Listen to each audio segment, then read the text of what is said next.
मुख्यमंत्र्यांनी सर्वपक्षीय बैठक बोलावली। त्या बैठकीच्या आधी वडट्टीवार म्हणतात की आजच्या बैठकीत तोडगा निघेल। हे वाक्य कुणाचं आहे? आमचं नाहीये, माननीय विरोधी पक्षनेते वडट्टीवार यांचं आहे।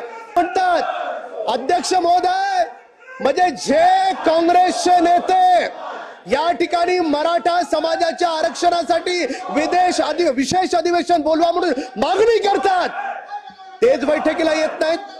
वारंवार या ठिकाणी माननीय सदस्य आशिष शेलार पासून सगळ्यांनी विचारलं की तुम्ही का बैठकीत आला नाहीत।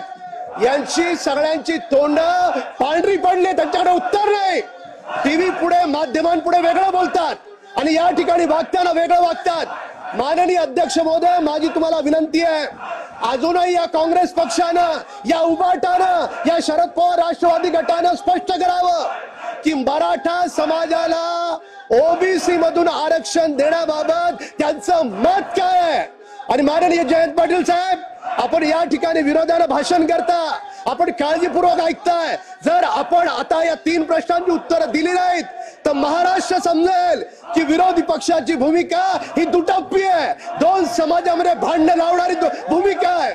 अध्यक्ष महोदय, मराठा समाजाला पहिलं आरक्षण माननीय देवेंद्र फडणवीस साहेबांनी दिलं। 40 वर्ष मागणी होती, त्यानंतर माननीय मुख्यमंत्री एकनाथ शिंदे साहेब झाले। शिंदे साहेबांनी त्या आरक्षणाला आणखी पुढे नेण्याचा प्रयत्न केला। अध्यक्ष महोदय, त्या दरम्यान कोर्टात कोण गेलं?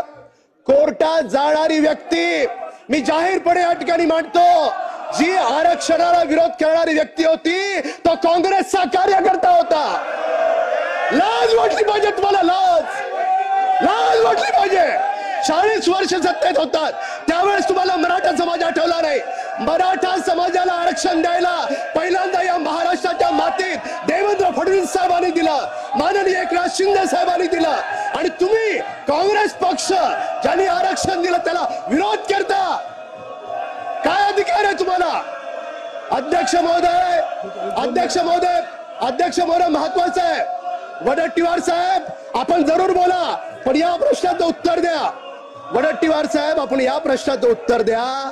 आपण स्वतः म्हणताय मराठांना सरसकट कुणबी प्रमाणपत्र देण्यास आमचा विरोध नाही। काय भूमिका आहे तुमची?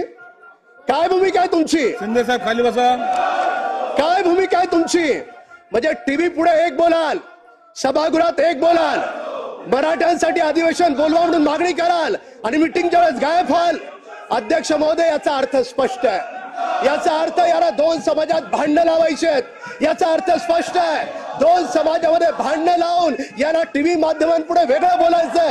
आज पूर्ण महाराष्ट्र पाहतोय, मगासपासून इकडच्या 10 ते 12 सदस्यांनी वारंवार विचारलं, तुम्ही बैठकीत का आला नाहीत?